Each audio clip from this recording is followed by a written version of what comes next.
Hello students, so now we are going to start our new chapter in SST और chapter का name है आपका play and recreation. देखिए ये आपकी दो तरीके की एक्टिविटी है, इनके बारे में हम पढ़ेंगे कि खेलना और रिक्रिएशन क्या होता है। ठीक है, आज के टाइम में आप जो है डिफरेंट टाइप ऑफ गेम्स आप लोग देखते हो, ठीक है सराउंड, लेकिन मोस्टली मैं तो जानता ही हूँ कि आज का जो टाइम है और पुराने प्रीवियस जो हमारा टाइम होता था, हम लोग क्या थे उस टाइम मोबाइल और कंप्यूटर इतना पॉपुलर नहीं थे, तो हम लोग पूरा टाइम बाहर खेलते थे। शाम को सुबह भी खेलते थे, छुट्टियों में हम सारे फ्रेंड्स इकट्ठे हो जाते थे। लेकिन अगर कोई रेनी सीजन वगैरह आ गया तो हम घर में ही कैरम वगैरह खेलते थे, ठीक है।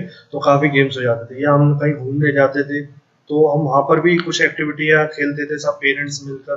तो ये सारा एक बहुत ही अच्छी एक्टिविटी होती थी और स्पोर्ट्स होते थे जिससे हमें एंजॉय भी होता था और हमारी बॉडी भी फिट रहती थी, ठीक है। लेकिन आज का टाइम अगर देखें तो सारे लोग आज लैपटॉप और मोबाइल में इतने बिजी हो गए हैं कि वो लोग सब कुछ भूल चुके हैं। वे even they are not able to sit together, वो लोग बात भी नहीं कर पाते फैमिली के मेंबर से एक साथ बैठ के, ठीक है। तो उसी के बारे में आज पढ़ेंगे, प्ले और रिक्रिएशन क्या होता है थोड़ा डिटेल में। देखिए गेम्स सबसे पहला टॉपिक है हमारा। तो गेम्स क्या है?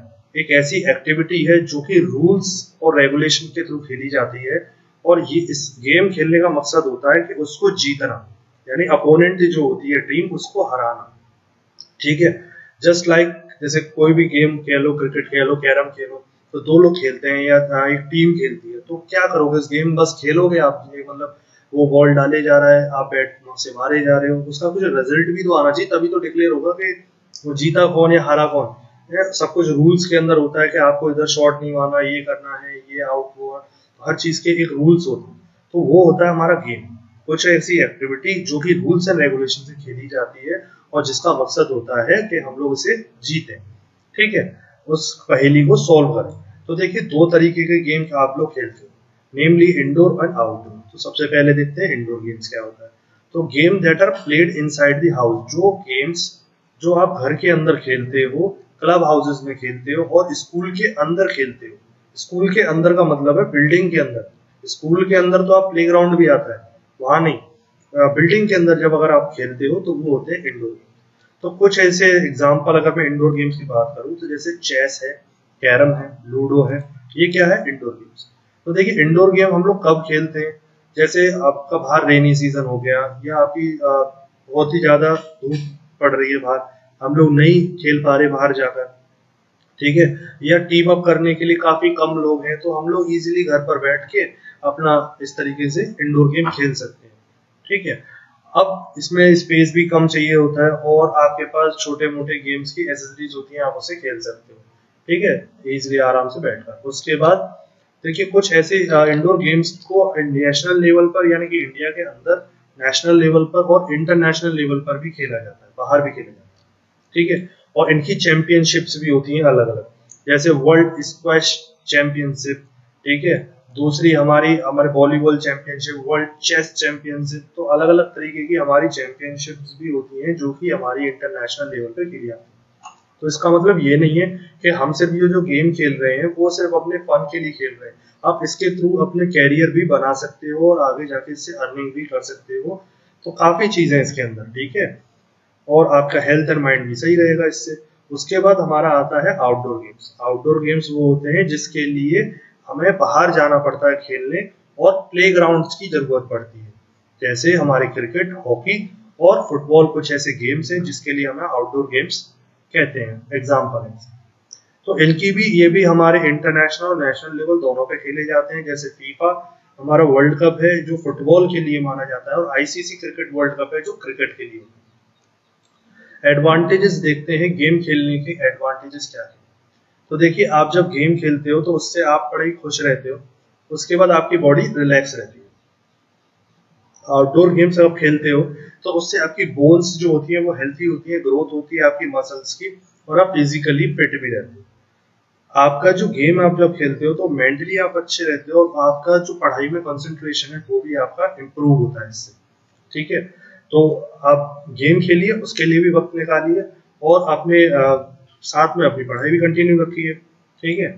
उसके बाद games help make friends and maintain friendly relation with other. Games की मदद से आप लोग न्यू फ्रेंड्स से मिलते हो और उनसे एक रिलेशन क्रिएट करते हो। उसके बाद playing outdoor games lower the risk of becoming obesity. मतलब अगर आप बाहर खेलते हो और गेम खेलते हो तो कुछ बच्चे आपने देखे होंगे जिनके थोड़े से पैर थोड़े मुड़े हुए होते हैं या मतलब फिजिकली फिट नहीं होते, ठीक है, उसका भी रिस्क यहाँ पर रुकता है।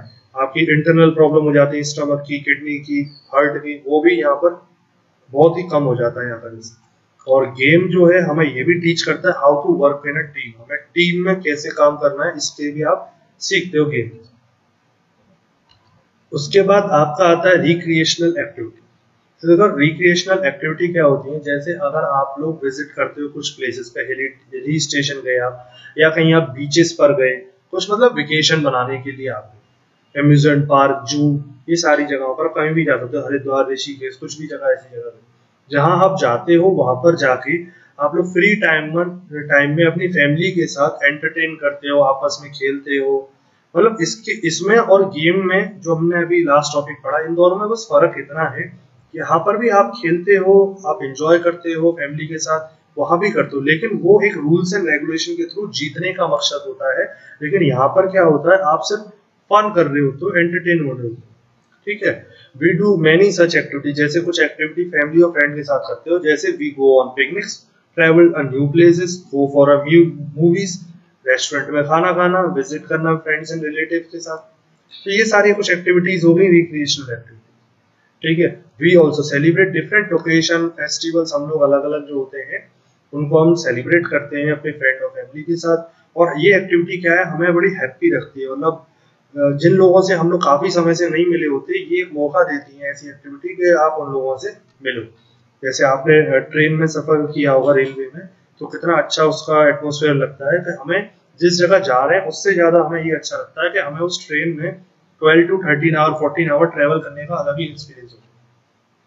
उसकी स्टोरीज पर आप आकर घर पर अपने दोस्तों को, अपने और भी रिलेटिव्स वगैरह को सुनाते हो, हमने ये किया ये किया, तो एक अच्छी चीज है, मतलब इंजॉय करते हो आप, ठीक है।